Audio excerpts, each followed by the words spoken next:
Hello, this is Sarah, Painter Creator. I hope you're doing all right and welcome to my slow and low-tech channel. I'm a disabled artist and I appreciate the quietness, and I'm not about to go all zingy and flashy and all the rest of it.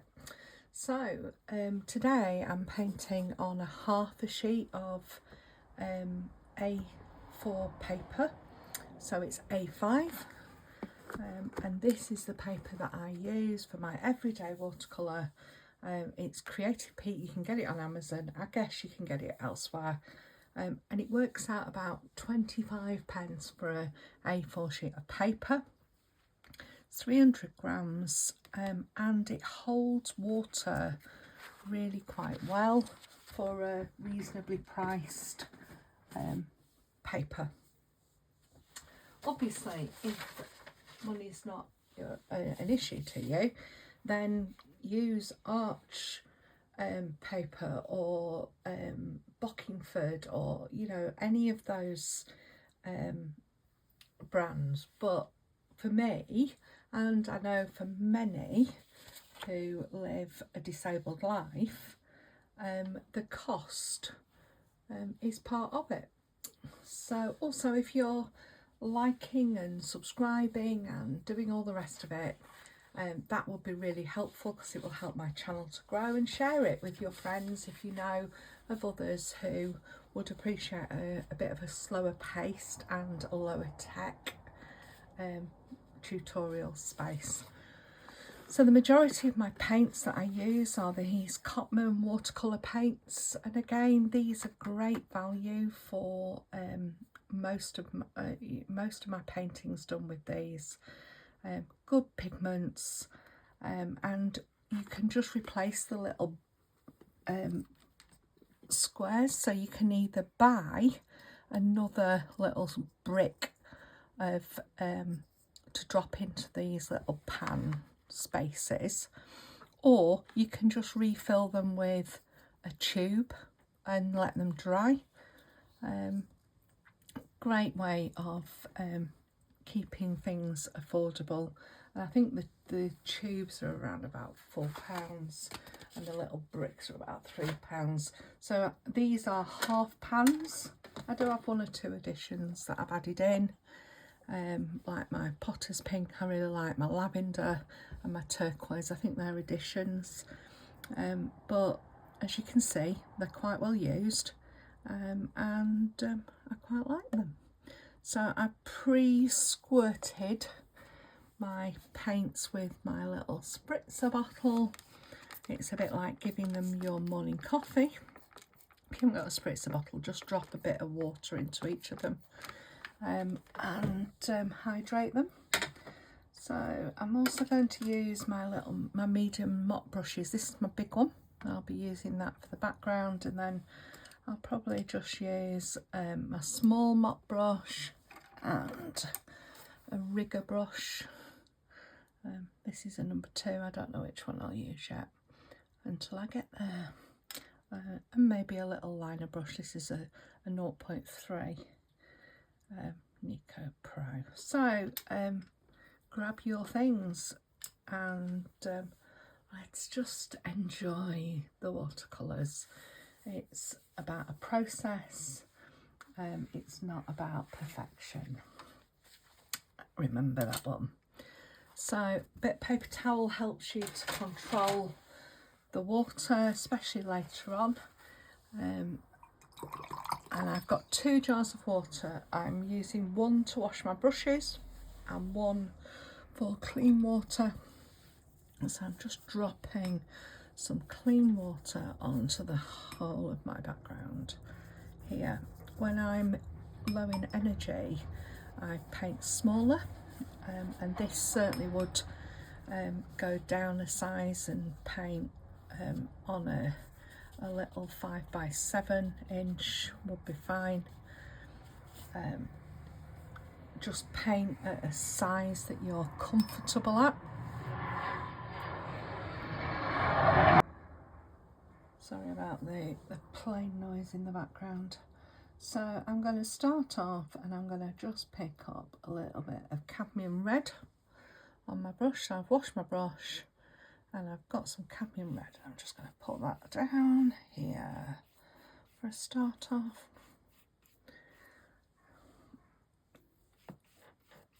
Nice. And because it's already got water in my palette, it goes in quite nicely.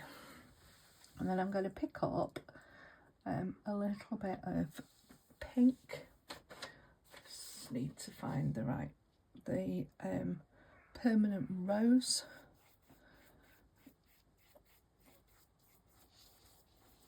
And then I'm going to pick up some purple lake.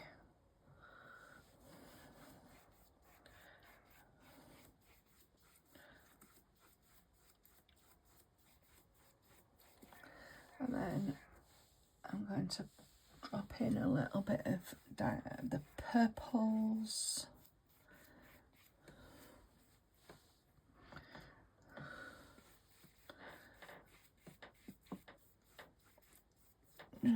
Blending it through. And now I've just picked up some purple lake and some ultramarine blue. And I'm going to go up here, blend it through a bit. And then I'm going to drop in some more ultramarine blue.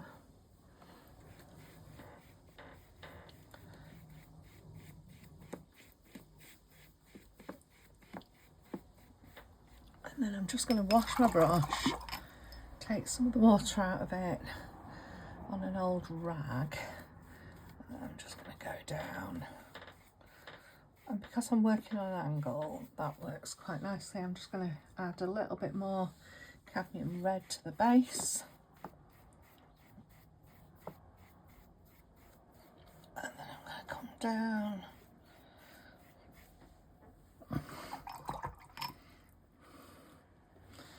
And because I'm working wet on wet, it will dry lighter. So I just want to darken that top. Again, so some purple lake and some ultramarine blue mixed together. Just want to darken that top. And whilst it's damp like this, you can do whatever you want into it. And I'm just going to drop a little bit of indigo into here. And my purple lake.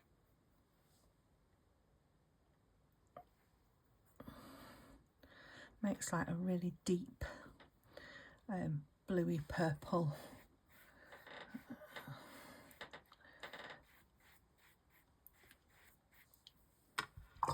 Wash my brush, take the water out of my brush on a rag and just blend it in. So I've basically made a really nice graduated wash.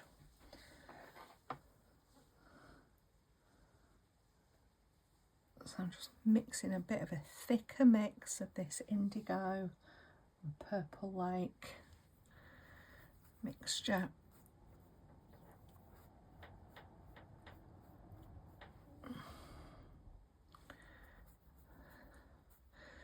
So when you're working into a wet wash, you need your paint to be less moisture and water on your brush. So I'm just going to add some cloud shapes into the painting.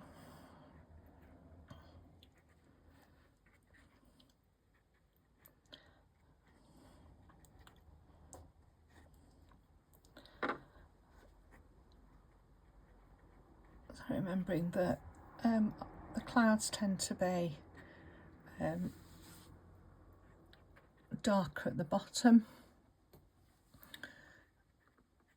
and lighter at the top.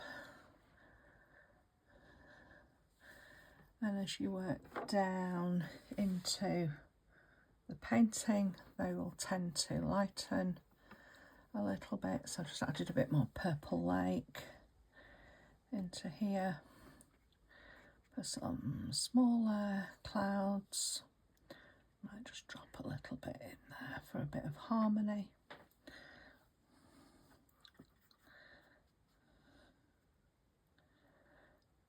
A nice quiet sort of evening cloud formation. And I'm just letting them do their own thing, really.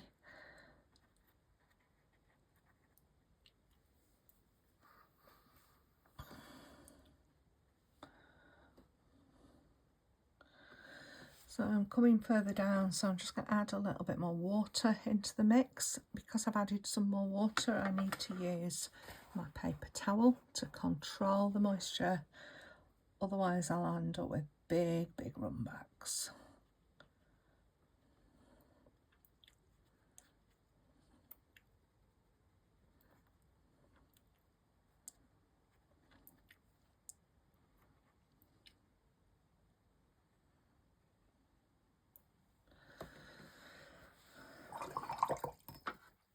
So I've washed my brush. I'm just going to take the moisture out of my brush. And then I can just use a thirsty brush to lift off a little bit of highlights on the clouds.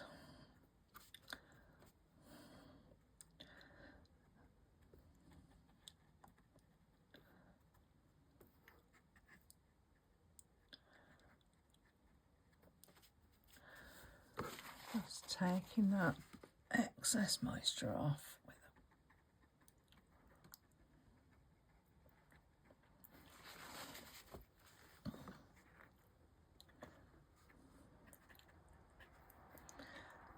So this is just how to break up some of that block of colour, particularly on an evening sky. So my brush is, it's damp to touch, but it's able to pick up because my brush is drier than what's on the paper. And at that,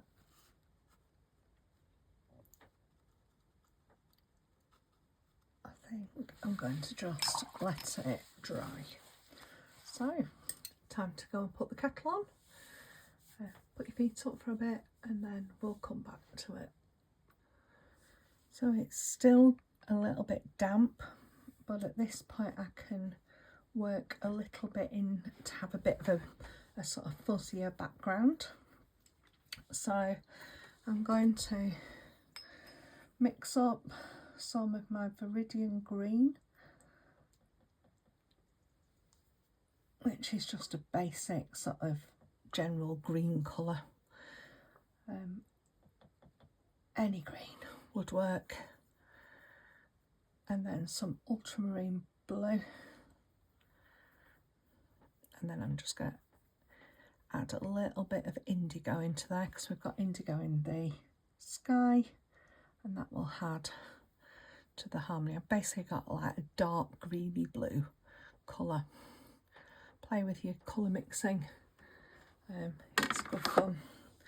So I'm just going to drop in a little bit of a bushy something or other here. Just like that big mop brush, do its thing. Not going to go all the way across. So it's the sort of first pour of dark. Just going to add a little bit more indigo into there. Gosh, the air feels busy today, isn't it? I live by an airfield in the northwest of England that belongs to British Aerospace, and so occasionally we get a bit more air traffic than other times, but it's outside my control, so I'm not about to worry about it. So I'm just going to grab this number 2 rigger brush wet it, helps pull the hairs together. And then I'm just going to roll it in here, and I'm just going to put on some grasses. Nice and fine, just pulling out of the bottom.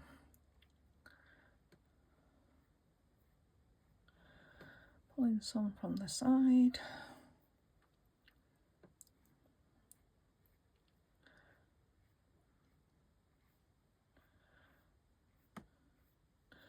Different directions.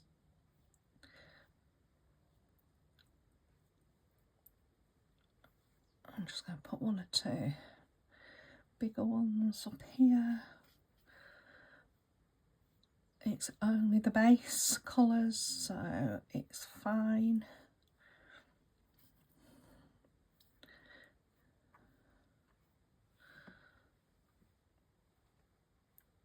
Just pulling out of the bottom wash really.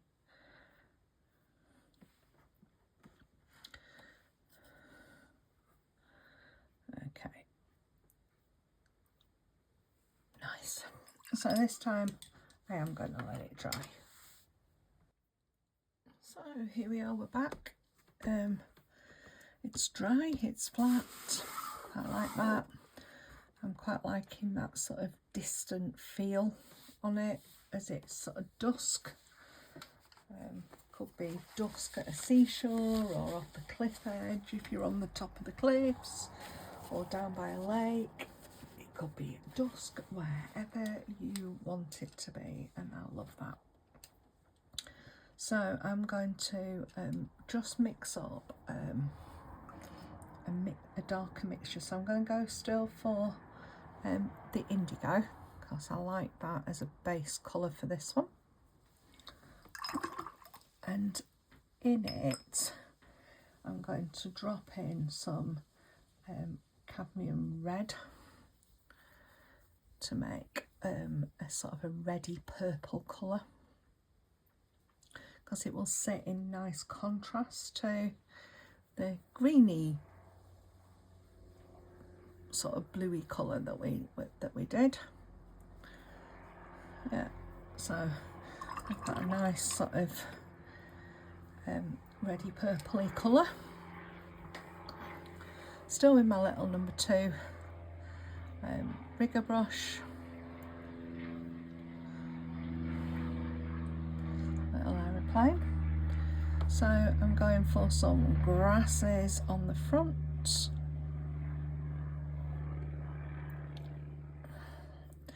So these are going to be like my mid-ground grasses. Oh gosh, that one's a big one.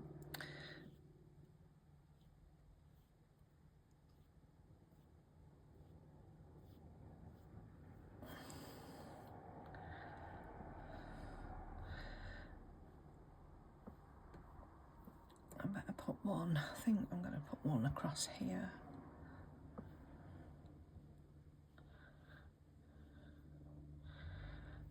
I'm going to put that as a bit of a broken one, I think.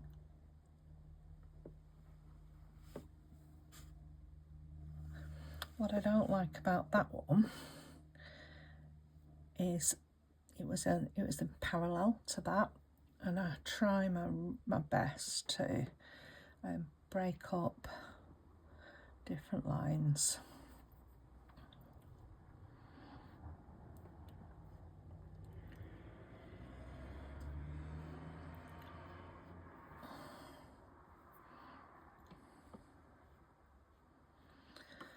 Okay, so I'm just going to drop on some little seed heads on some of these. They are just drops and spots. Nothing much.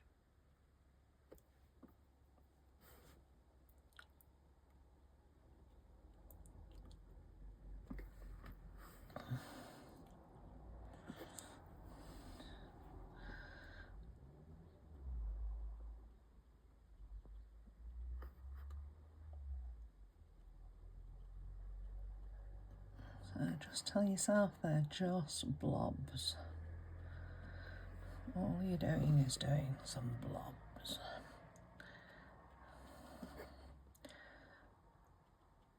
Perfect little painting for a low energy day. And you can just wait and see what happens, which is really nice. I just put one here.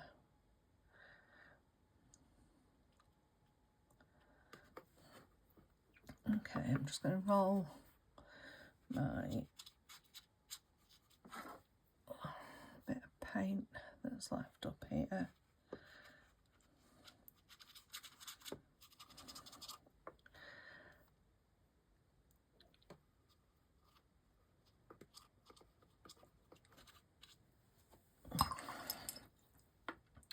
So now I'm just going to pick up some lavender. If you haven't got lavender, then use a little bit of white gouache and mix in some one of your purples, because it's an opaque colour, is lavender. It's an opaque watercolour, and it's really helpful for just doing the sort of finishing touches on some bits and pieces, especially for sort of evening scenes like this.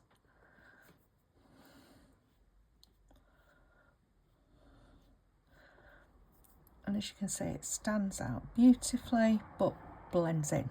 Like, how weird's that? Let's just put a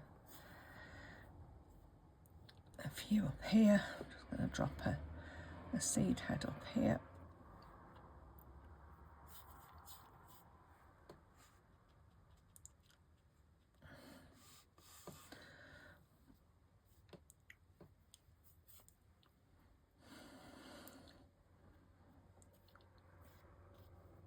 And just doing these random marks. It's so lovely. So I'm just going to let that dry. Again, I might get the hairdryer on this one, because I just want to put a little bit more on this front edge. Okay, so I've let that dry a little bit. It's still a little bit wet up here, and I'm just picking up a little bit of indigo.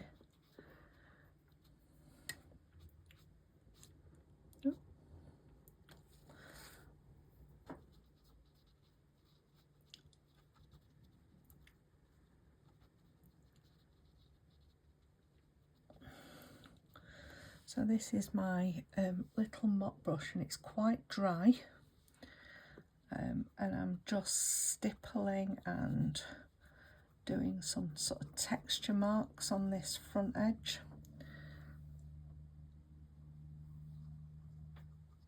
So the paint's near enough tube consistency, so quite thick out of the... I'm just going to mix some indigo up and use my little rigger brush again.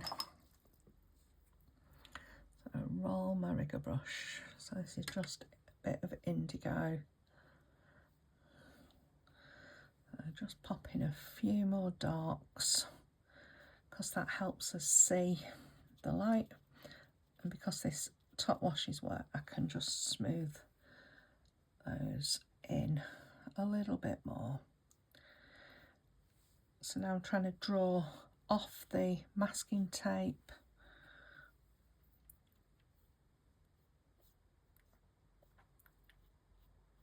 To get that idea of the broth.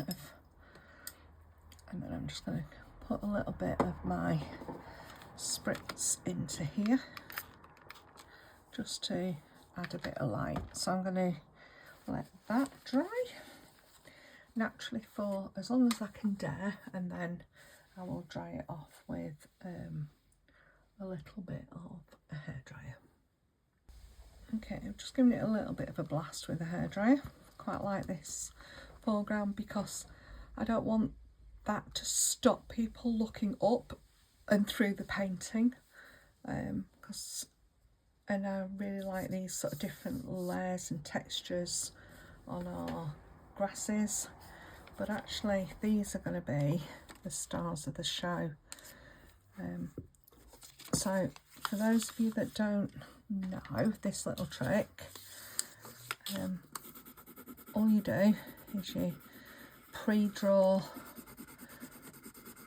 some of your birds with some ink on the other side, and then you can sort of position them. You could have just one. I'm going to have all three. Are they flying like that? Are they? So you can make that choice, and I really like that. And then you just go over them, because these are going to be in silhouette.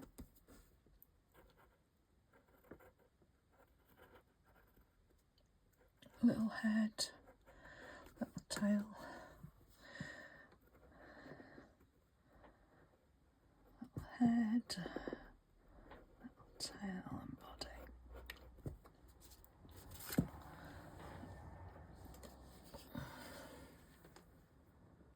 I'll just try to draw them a little bit darker for you. And for this one I'm going to use just indigo and my little brush.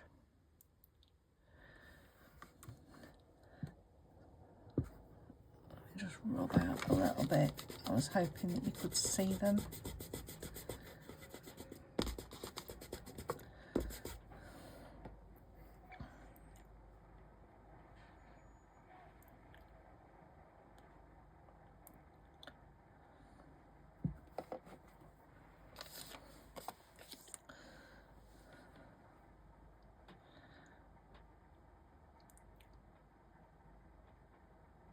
So just breathe.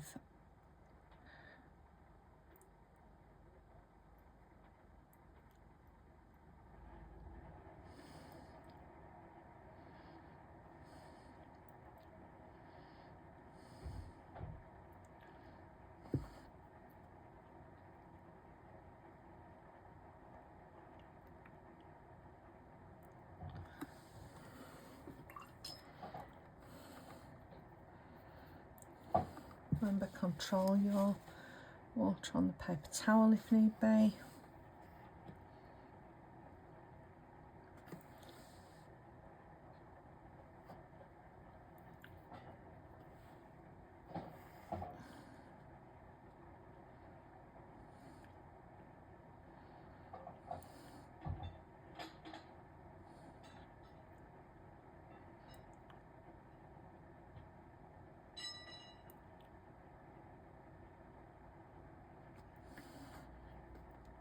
Just adding a little bit more water to this underneath wing, as if it's just catching the light. And then this little one that's catching up at the back, going, hey, wait for me.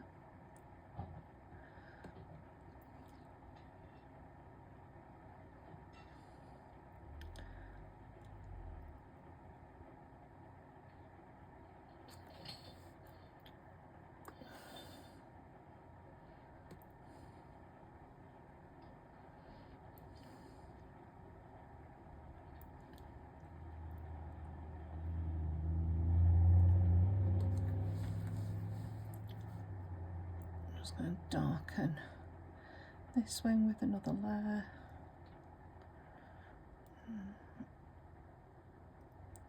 Underbody bit.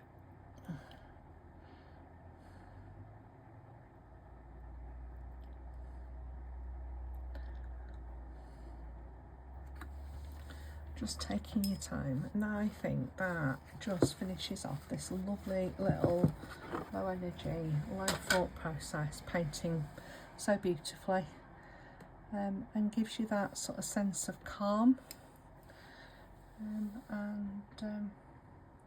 that all will be well. Just going to add a little bit of detail here to these larger ones. Just dropping a little bit of indigo over the top of one or two.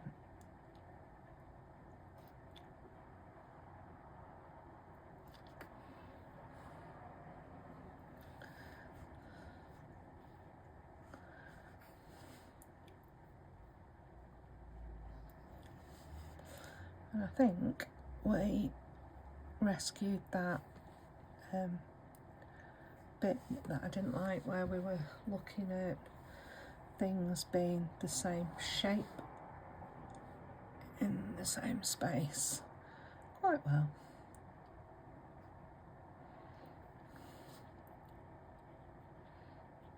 Right, I'm going to start fiddling now, because this isn't one for fiddling with, it's one for enjoying. So take your tape away from your painting, always pull it away, because if it rips, at least it rips away from your painting.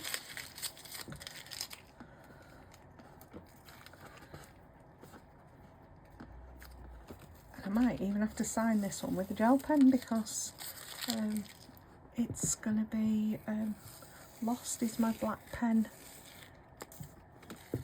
in that. So there we go, that's my little sunset over the dunes with some birds flying off for the evening. You could put anything in the foreground. I just hope that you enjoyed it and give it a go. So until next time, I'll see you later. Bye.